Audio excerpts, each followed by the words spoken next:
am one with all there is, one with the universe. What an uplifting thought. Hey, how about another thought? You are dirt. You came from dirt, you are going back to dirt, and that's who you are. How does that make you feel? I don't think I am appreciating your attitude. Do you wish to live in reality or somewhere else?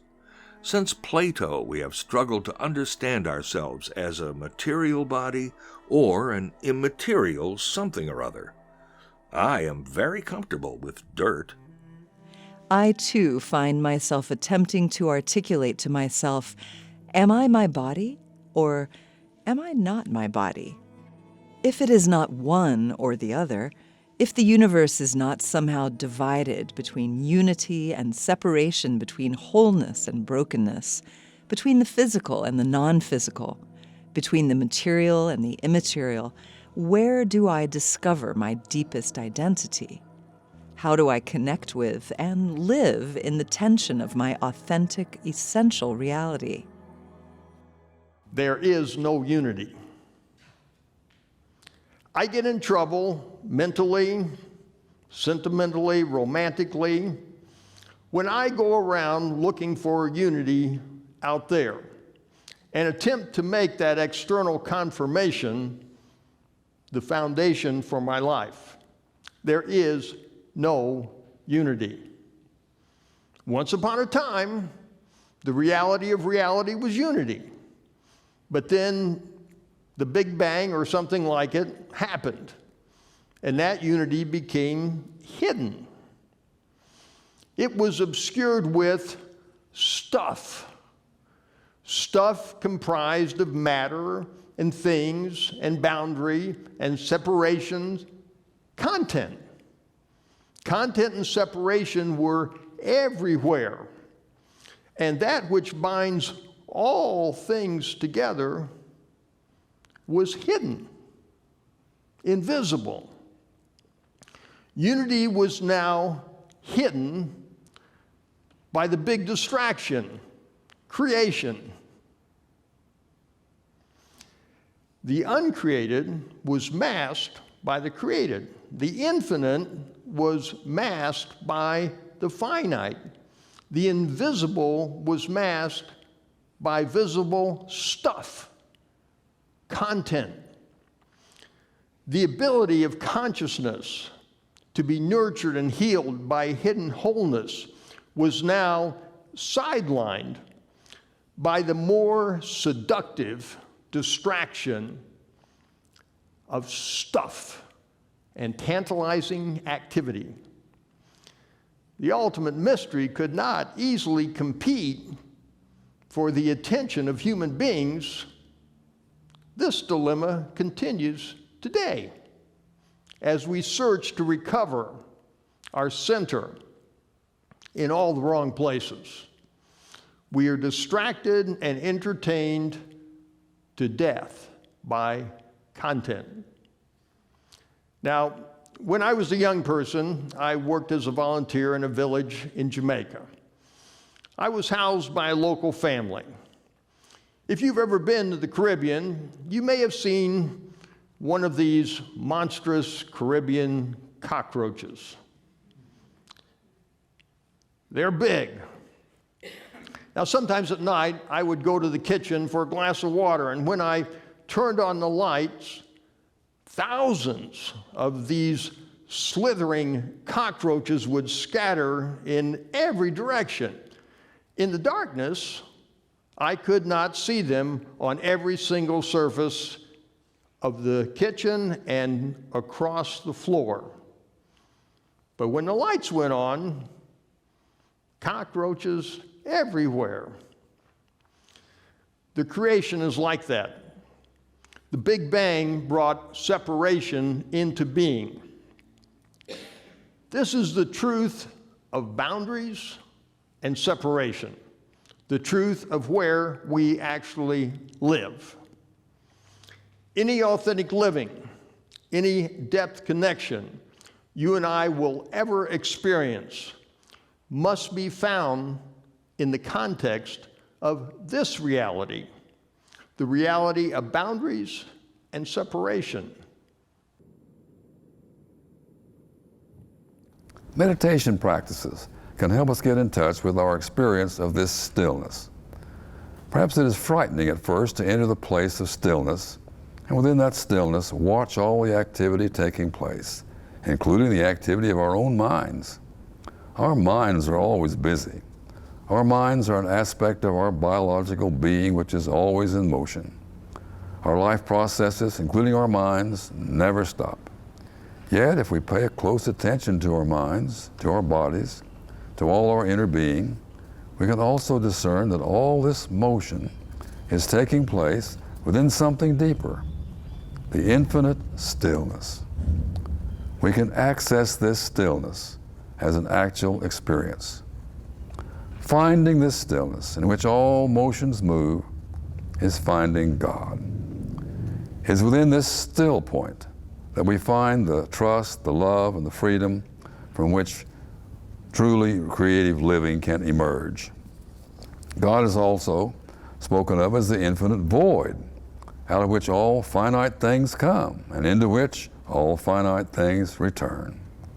Both birth and death are experiences of this void. When we are born, where do we come from? We come from the void, from the no-thingness. When we die, where do we go? We go into the void, into the no-thingness. The void is a real experience that travels with us all the time. Our being is always surrounded by the no-thingness, from which we have come and to which we will return. When we found we deviate from, just sitting, we return to just sitting. That means posture, breathing, not sleeping, and letting go. That is what we do in our meditation practice. So actually, this is not really meditation. Thoughts are coming and going, but we don't think. So our business in sitting facing the wall is keep returning to this posture, breathing, not sleeping, and letting go. Yes, and this cannot be done with our thinking. Stop thinking is another kind of thinking. So we don't even think not to stop, not thinking. But my teacher said this is done with our body, not with our mind. There is no unity. Unity is the way. Yes, this is a paradox.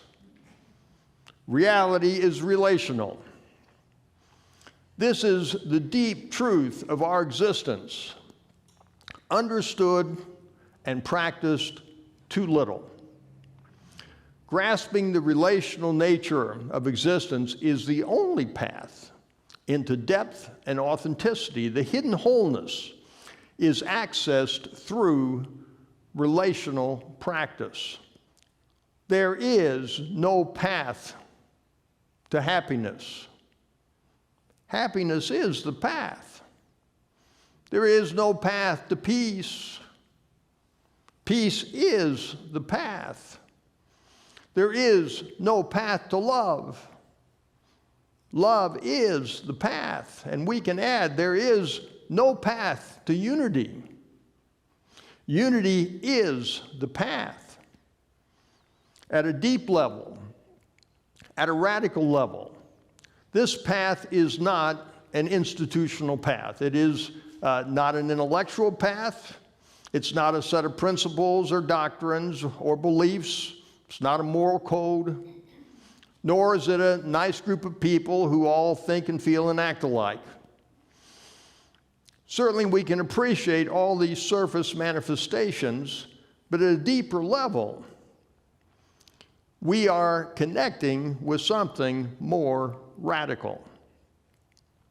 Unity is an existential path. Unity is a relationship. Unity is a personal posture. Unity is a practice. Unity is a practice and a posture I can choose to present to a hungry and hurting world of boundaries and separation in which I inevitably live.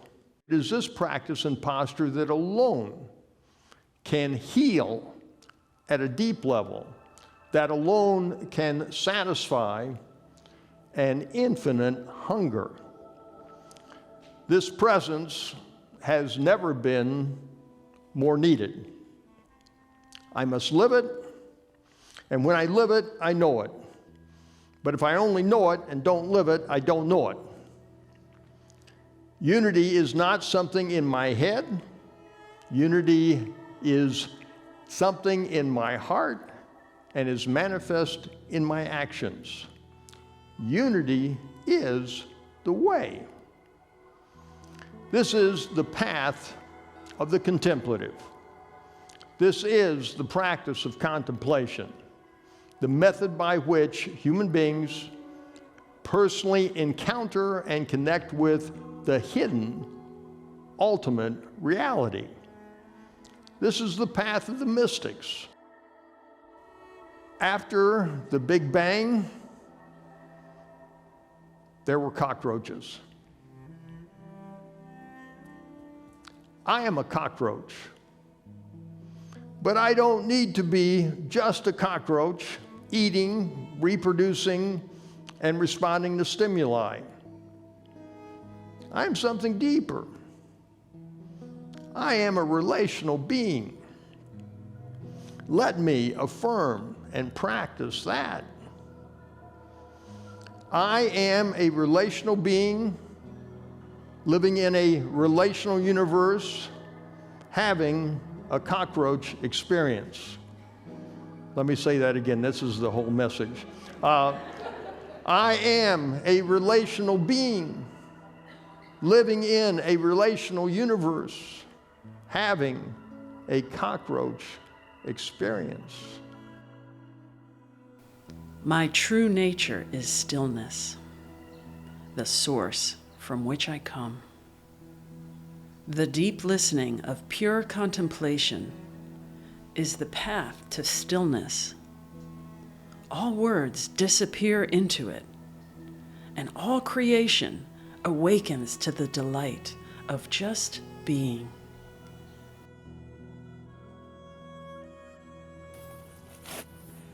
Am I dirt? Am I a cockroach? Am I nothing, just a child of the void? As much as my rational, ego-centered mind wishes for life to be one way or the other, I am sensing it is not. My true reality, within which authentic living can occur, is simultaneously 100% unity and 100% separation.